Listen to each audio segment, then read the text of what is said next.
Welcome back with हाँ जी, हम देखने वाले हैं DRD डिकोड्स Turkish drone used against India. तो भाई देखते हैं इन्होंने क्या कर दिया कि तुर्किश वालों ने इंडिया के अगेंस्ट जो है ड्रोन। हाँ तो देखते हैं जल्दी से कि भाई क्यों बोलेंगे। Is speak louder than words।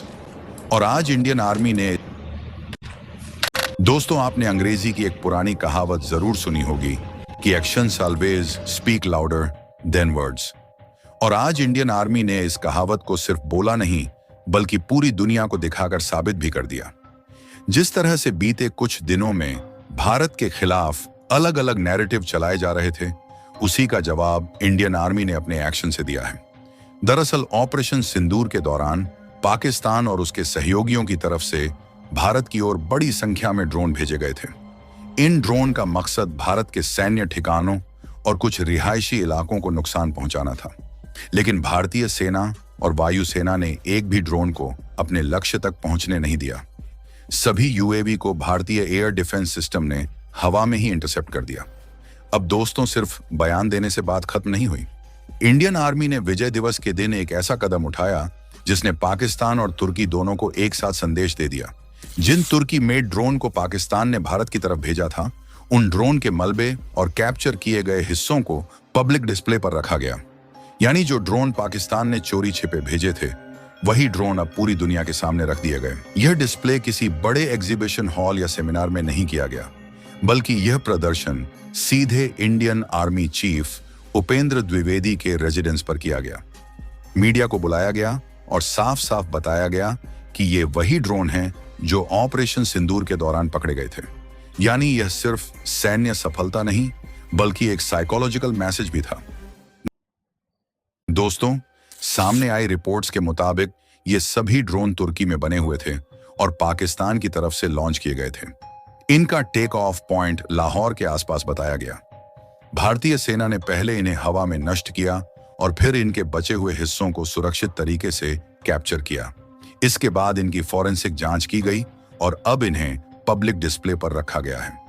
इस पूरे कदम का मकसद साफ है कि भारत अब सिर्फ यह नहीं कह रहा कि उसने ड्रोन गिराए हैं, बल्कि भारत यह दिखा रहा है कि कौन सा ड्रोन था और कहां से आया था, साथ ही किस टेक्नोलॉजी का इस्तेमाल हुआ था और उसे कैसे नाकाम किया गया। आगे इस ड्रोन की टेक्निकल ताकत क्या थी, इसका टारगेट कहां था और इसे विजय दिवस पर ही क्यों दिखाया गया, इसकी पूरी डेवलपमेंट विस्तार से समझेंगे। आगे बढ़ने से पहले इस वीडियो है उस ड्रोन की जिसे इंडियन आर्मी ने पब्लिक डिस्प्ले पर रखा और जिसकी वजह से पाकिस्तान और तुर्की दोनों के नैरेटिव को एक साथ झटका लगा। इंडियन आर्मी के सीनियर अधिकारियों ने खुद सामने आकर बताया कि यह ड्रोन तुर्की ओरिजिन का एक लॉइटरिंग म्यूनिशन था। मिलिट्री की भाषा में इसे कामिकाजी ड्रोन भी कहा जाता है। इस ड्रोन की सबसे बड़ी खासियत इसकी लंबी रेंज और भारी पेलोड थी। आर्मी के मुताबिक इस ड्रोन की रेंज करीब 1900 से 2000 किलोमीटर तक बताई गई है।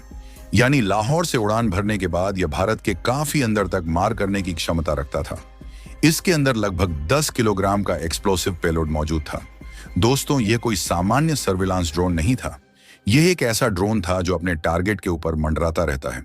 जैसे ही सही मौका मिलता है, यह खुद को टारगेट पर गिरा देता है और साथ में विस्फोट कर देता है।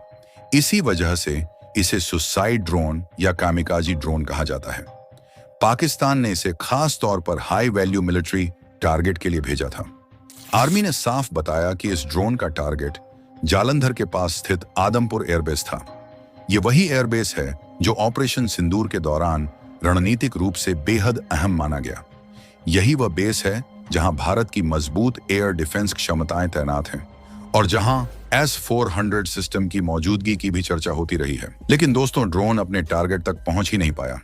जैसे ही यह लाहौर से उड़ान भरकर भारतीय सीमा में दाखिल हुआ, अमृतसर के एयर स्पेस में ही इसे ट्रैक कर लिया गया। भारतीय एयर डिफेंस नेटवर्क और इलेक्ट्रॉनिक वॉरफेयर सिस्टम ने इसे तुरंत लॉक किया और हवा में ही डिस्ट्रॉय कर दिया। यानी ड्रोन ने भारतीय जमीन पर 1 इंच भी नुकसान नहीं पहुंचाया। इसके बाद जो सबसे अहम कदम उठाया गया वह था इसका फॉरेंसिक एनालिसिस।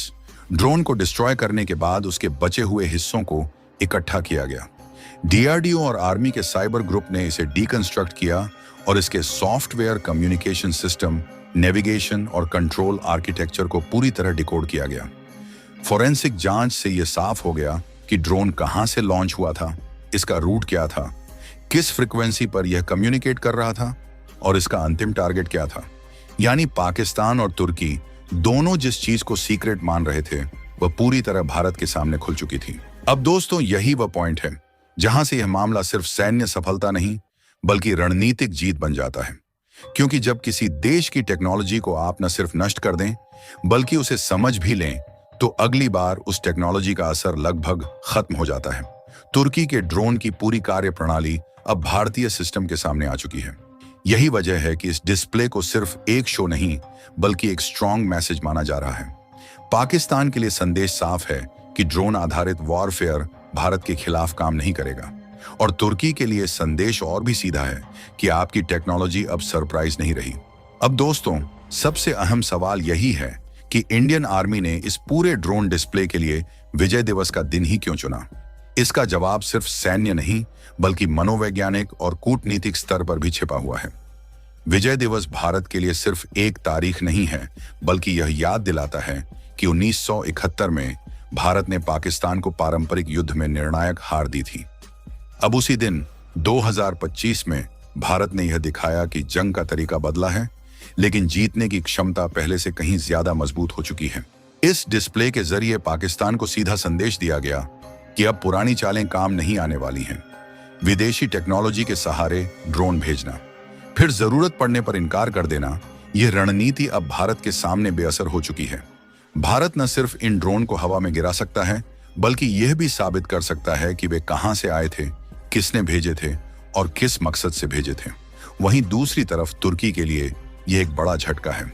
भारत ने तुर्की के ड्रोन को सिर्फ इंटरसेप्ट नहीं किया बल्कि उसे पूरी तरह समझ लिया और डिकंस्ट्रक्ट किया, यानी फिर से जोड़कर दुनिया को दिखा दिया, जिसका सीधा मतलब है कि ड्रोन की design, control system, communication frequency और कमजोरियां अब भारत के पास हैं। यानी भविष्य में इसी तरह के ड्रोन भारत के लिए और भी आसानी से नाकाम किए जा सकते हैं। दोस्तों, इसका असर सिर्फ पाकिस्तान और तुर्की तक सीमित नहीं रहने वाला। ग्लोबल डिफेंस मार्केट में भी इसका मैसेज साफ गया है कि जो देश तुर्की के ड्रोन खरीदने की सोच रहे थे अब उन्हें 2 बार सोचना पड़ेगा, क्योंकि भारत ने यह दिखा दिया कि इन ड्रोन को डिटेक्ट किया जा सकता है, जैम किया जा सकता है और जरूरत पड़े तो कैप्चर भी किया जा सकता है। यानी इनकी रिलायबिलिटी पर बड़ा सवाल खड़ा हो गया है। इस पूरे कदम से भारत की एयर डिफेंस और इलेक्ट्रॉनिक वॉरफेयर क्षमताओं का भी खुलकर प्रदर्शन हुआ है। बिना किसी बड़े शोर के भारत ने यह साबित कर दिया कि उसका मल्टीलेयर एयर डिफेंस नेटवर्क कितनी तेजी और सटीकता से काम करता है। ड्रोन जैसे छोटे और तेज टारगेट को शुरुआती सीमा पर ही खत्म कर देना यह किसी भी देश के लिए आसान काम नहीं होता। और दोस्तों, इसी के साथ ऑपरेशन सिंदूर से जुड़ी यह कहानी एक नए मोड़ पर पहुंचती है। आने वाले समय में इस ऑपरेशन से जुड़ी और भी जानकारियां सामने आ सकती हैं।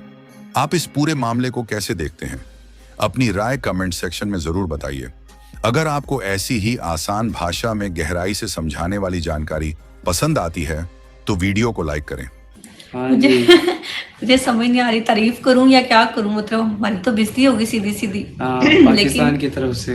हाँ, पाकिस्तान में हम है ना, तो हमारी तो बेइज्जती होगी, लेकिन तारीफ तो इस वजह से बनती है कि इंफॉर्मेशन इंडिया की तारीफ बनती है। इंडिया की तारीफ बनती है कि उन्होंने उसको पकड़ा, एक तो ड्रोन को गिराकर फिर उसको जनाब उन्होंने जोड़ा और जोड़ के उसको चेक भी किया कि ये किस तरह से वर्क करता है, किस तरह से और वो किस टेक्नोलॉजी से बना हुआ है, और वो आया कहाँ से है ये भी पता किया है, और किस रूट से आ रहा था। तो ये खुला खुला चैलेंज है। इंडिया ने तो उनको मस्ती कर दी कि तुम लोगों ने क्या समझ के यहाँ पे ड्रोन भेजा था। हम लोग तो इसको खराब भी कर सकते हैं, इसको दोबारा जोड़ भी सकते हैं। इंडिया वाले कह रहे हैं कि पाकिस्तान ने ये जो है ना ये सीक्रेट रखा था, तो तुर्की वालों के साथ मिलके तुर्की वालों का जो है जहाज हमारे ऊपर, ड्रोन हमारे ऊपर गिराने का चाहा, तो तुर्की वालों ने भी मतलब ये सीक्रेट ही था ना उनकी तरफ से कि हमारा तो है ही नहीं, तो लेकिन हमारी इंटेलिजेंस ने सारा वो चेक कर लिया है, उसका पर्दाफाश कर दिया है। तो मतलब अब तो हमें एक एक चीज़ का पता है कि अगर ये मुस्तकबिल में हमारे पास आते हैं तो ये हमारा तो कुछ नहीं बिगाड़ पाएंगे। लेकिन यही चीज़ उन्होंने उधर वो जैसे वो शो में क्या कहते हैं लगाते हैं एग्जीबिशन में यूं समझो लगा दी है। हाँ। और बाकी मुल्कों को भी पता चल गया कि भाई तुर्की के जो जहाज हैं, ड्रोन है, इस तरह के हैं। हाँ, तो बाकी मुल्क अब तो वो उनके लेने से भी साथ सोचेंगे कि भाई हाँ हाँ लेना है या नहीं लेना। तो काफ़ी फ़र्क पड़ा है और इंडिया ने बहुत ही बहादुरी का और बहुत ही इंटेलिजेंस का वो काम किया है हाँ कि उन्होंने एक तो ड्रोन गिराया और उसको सारा समझा, फिर जोड़ के भी रख दिया। वाह। हाँ कि अब ये दो मुल्कों के दरमियान जंगे, हम लोगों के दरमियान में जंगे तो है नहीं, लेकिन जो बात सही है उसको एडमिट करना चाहिए। जो तारीफ की काबिल है उसकी तारीफ करो, जो काबिल नहीं है उसको कह दो भी हाँ ये गलत है। तो हमें तो ये अच्छा लगा, काफ़ी ज़्यादा स्मार्ट वे था इंडिया का। और वाकई में जैसे हम जानते हैं कि इंडिया वैसे भी आईटी में काफ़ी आगे है, पाकिस्तान से तो काफ़ी ज़्यादा आगे आईटी में, तो इस वजह से फिर वो भी कर सकते हैं। तो आपको ये वीडियो कैसे लगी कमेंट बॉक्स से बताएं। हाँ जी, अच्छी लगी हो तो लाइक कर दो, दुआ में याद रखिएगा। हमें इजाज़त, बाय। बाय।